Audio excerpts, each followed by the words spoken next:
चालू पिशवी कोणाची आहे ते? हे गोविंद पवारांनी दिवाळीला साखर वाटली होती आम्हाला. दिवाळी गोड हो साखर वाटली होती दिवाळीला. कशी वाटली होती साखर? काय नाही फुकट वाटली किती होती. रुपये कसं का फुकट दिली ते? 200 रुपयाला 200 रुपयाला 10 किलो. 10 किलो दिली होती. मग नफा ना तोटा ह्या तत्वावर दिली होती का? हा पिशवी क्वालिटीची आहे, माणूस बी क्वालिटीचा आहे. त्यामुळे आता काय बदल होतं वाटतं करा वाटतं का? बदल करावाच लागतो यंदा. म्हणजे पिशवीवर तुम्ही क्वालिटी करताय? नाही माणूस बी तसाच आहे. पिशवी सारखाच हो दिलदार. दिलदार. यावेळेस बदल होतोय का? बदल 100%. नमस्कार, MS मराठीमध्ये आपल्या सर्वांचं स्वागत. मी नाथा सावंत. मी सध्या कोंढार भागाच्या दौऱ्यावरती आलेलो आहोत आणि या साईडला जर बघितलं तर हा उजनी कॅनल आहे आणि या कॅनलच्या बाजूने दोन्ही साईडनं साईड पट्ट्या आहेत आणि इथूनच काय शेतकऱ्यांना जावं लागतं. आणि खरं कोंढार भागाचा जो रस्ते आहेत रस्त्याचा खरंच प्रॉब्लेम आहे का, हा प्रॉब्लेम आपण या ठिकाणी बघणार आहोत आणि इथल्या समस्या काय आहेत हे शासन दरबारी मांडण्याचा एक प्रयत्न या ठिकाणी केला. हो दादा सभा दादा कुठून आला तुम्ही? आता गावात ना आलोय. गावात काय रस्त्याची अवस्था काय? कोंढार भागाचा विकास झाला म्हणते, रस्ते चांगले झाले, आपलं काय म्हण आहे?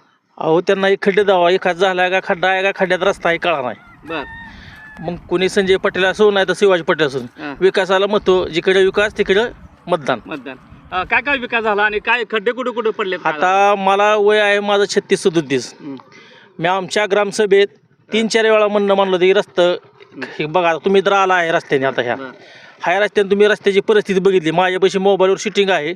पावसाळ्यात घरावर पाणी साचल्या खड्ड्यात पाणी साचल्या कळा नाही म्हणजे कळलं ना इतकी परिस्थिती बेकार आहे. तरी कोंढार भाग तसाच राहिलाय का अजून? तसाच राहिला. नुसतं काही विकास नाही, विकास फक्त कागदावर आहे. देखरेख स्पष्ट काहीच नाही. काय नाही. ठीक आहे. काय मग मतदानाला काय परिणाम होईल घ्यायचा? आता मतदान जिकडे विकास तिकडे मतदान करणार. ह्या भागातील विद्यार्थी असतील किंवा विद्यार्थी शाळेला कसं जातात एवढा मोठा रस्त्याचा खराब असताना? थांबा मी ड्रायव्हरलाच फोन लावतो आणि तुम्ही ड्रायव्हरची चर्चा करा. कुठल्या ड्रायव्हरला? विंदापूरच्या परत टिंबूरच्या कुठल्या बी असू द्या, माझी जी मुलं जाते ती गावातली त्यांना विचारू शकता तुम्ही. ड्रायव्हरलाच कॉल करतो. तुम्ही ड्रायव्हरला कॉल केल्या विचारा त्याची परिस्थिती काय. आपण जर पाहिलं तर खरे तर रस्ते आहेत आणि जे कुलबस करणारे विद्यार्थी आहेत, या भागातून कोंढार भागातून जाणारे विद्यार्थी आहेत, यांचे पण किती मोठे तारांबळ आहे. आणि कुलबसवाला काय येत नाही दादा आपल्याला फोन लावून देणार आहेत. मग आपल्याला खरं वाटेल की बाबा खरंच का कुलबसवाला काय येत नाही, कारण याचं आपण जाणून घेणार आहोत.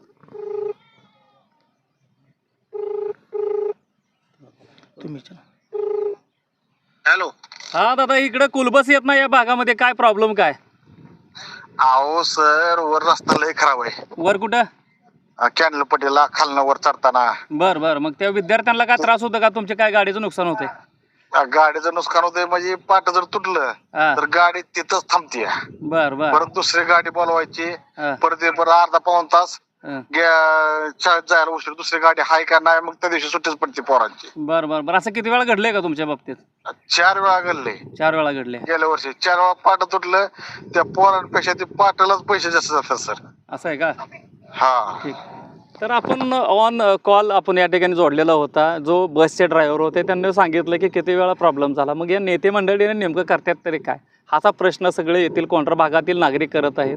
आणि आपण पण या ठिकाणी तुमच्या माध्यमातून आम्हालाही काय समस्या असतील, तुम्ही काय विकास केला हे पण आम्हाला सांगावं. मतदान आहे ते शांततेने होईल आणि विकास तर खरं तर झालाच पाहिजे. आपला तो लोकप्रतिनिधी असं आपण जनतेनं आपल्याला निवडून दिलेलं असतं, त्यामुळे विकास हा झाला पाहिजे. इथल्या प्रॉब्लेम सोडल्या झाले की तुमच्याकडे तक्रार करायला कोणीच येणार नाही आहे.